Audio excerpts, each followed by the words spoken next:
Saudações, sejam todos bem-vindos à edição especial do programa Impacto da Palavra. Eu sou Nuno Cadete e hoje desejo levar um tema bastante importante e que de certeza vai edificar a tua fé ali para você que nos ouve e nos vê do outro lado. Hoje queremos falar sobre o seguinte tema: o homem chamado Jesus.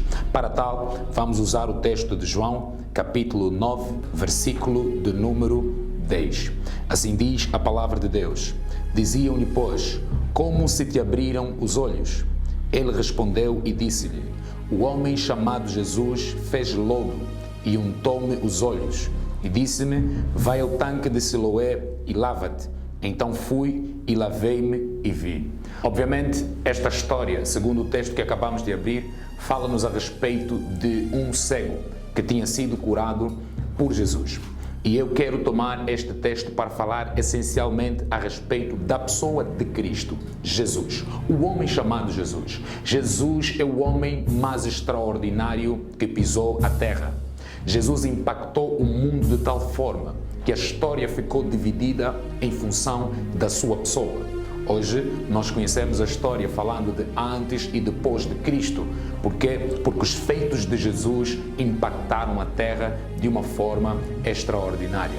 Jesus, o Filho de Deus, veio ao mundo como homem, fez-se homem, fadou-se as mesmas limitações, comeu as nossas comidas, viveu os nossos problemas e Jesus andou com os homens, visitou a casa dos homens, visitou a casa da sogra de Pedro. Jesus, um homem tão grande, tão importante, Jesus que era Deus, reduziu-se a esta dimensão humana.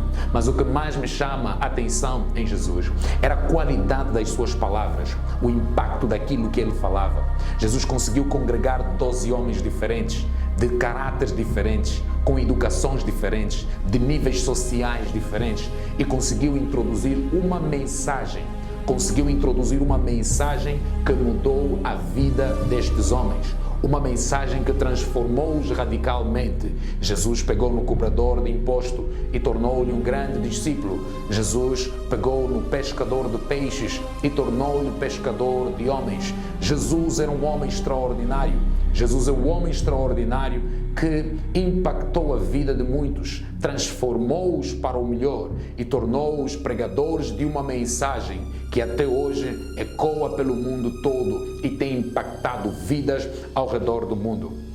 Certa vez, o Senhor Jesus, enquanto andava com os seus discípulos, Jesus dizia, olha, convém que o Filho do Homem padeça, seja posta a sua sepultura no lugar dos pecadores e ao terceiro dia ressurja dos mortos. Os discípulos, ouvindo isso, questionaram o mestre, mas o mestre fala de uma possível morte, o mestre fala que vai morrer. Os discípulos ficaram indagados e muitos não entendiam quando Jesus falava neste tom, Jesus usava estas palavras.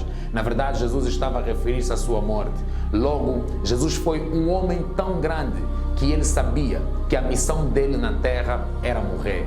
Jesus nasceu com um propósito e o propósito dele era morrer. Então, grandes homens precisam entender seu propósito de vida, mesmo que seja morrer para o benefício e para o bem dos outros.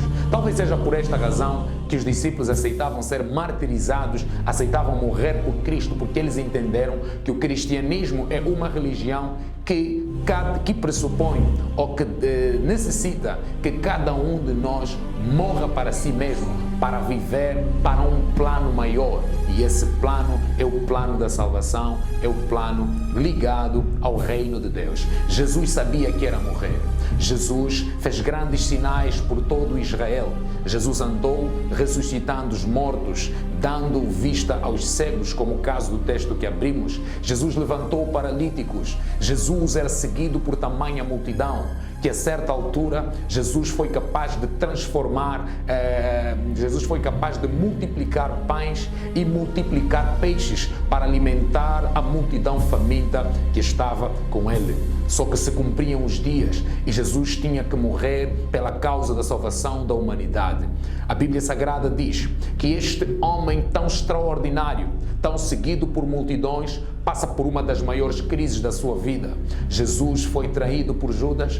Jesus não só foi traído por Judas, como foi traído pela multidão, porque alguns diziam por toda a cidade alvoroçada de Jerusalém, uma cidade que era cidade da paz, mas nesse dia não estava em paz, porque estava a ser crucificado o Rei da Glória. As multidões diziam: crucifiquem-no, crucifiquem-no, crucifiquem-no. Mas o Senhor Jesus entendia que ele tinha um propósito maior, e o seu propósito era morrer, porque se ele não morresse, nós não seríamos salvos. Se ele não morresse, nós não estaríamos aqui. Minhas senhoras e meus senhores, meus irmãos e minhas irmãs, meus amigos e amigas, pessoas ao redor do mundo, eu estou aqui para falar a respeito da pessoa do Senhor Jesus Cristo, um homem que não desistiu da sua missão, mesmo sendo caluniado, um homem que não desistiu da sua missão, mesmo sendo batido, cuspido, andando cheio de sangue pelas ruas de Jerusalém,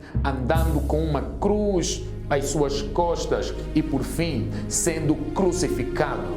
Mas a maior glória da fé cristã consiste no facto de que Jesus sofreu, padeceu, mas por sua própria autoridade ele ressurgiu dos mortos. Tanto que na cruz, Jesus estando na cruz, a Bíblia Sagrada diz que estando ele na cruz, a morte não conseguiu tirar a vida de Cristo. A morte não conseguiu tirar a vida dele. Jesus, por sua própria autoridade, ele fez um favor à morte. Ele disse: Pai, em tuas mãos eu rendo o meu espírito. A morte não foi capaz de matá-lo. Ele mesmo é quem rendeu a sua vida. Mas como Jesus é tão extraordinário, não só a morte foi incapaz de matá-lo, como também foi incapaz de contê-lo na morte, de contê-lo morto. E a Bíblia Sagrada diz que ao terceiro dia ele ressuscitou, validando assim a nossa fé de que ele morreu, mas também ressuscitou. Amados em Cristo Jesus, aonde você estiver, receba esta palavra, receba Cristo em teu coração, receba o homem mais extraordinário que pisou a terra e viva a glória de ser um cristão, de ser um filho e filha de Deus. Que Deus em Cristo Jesus abençoe rica e poderosamente. Amém.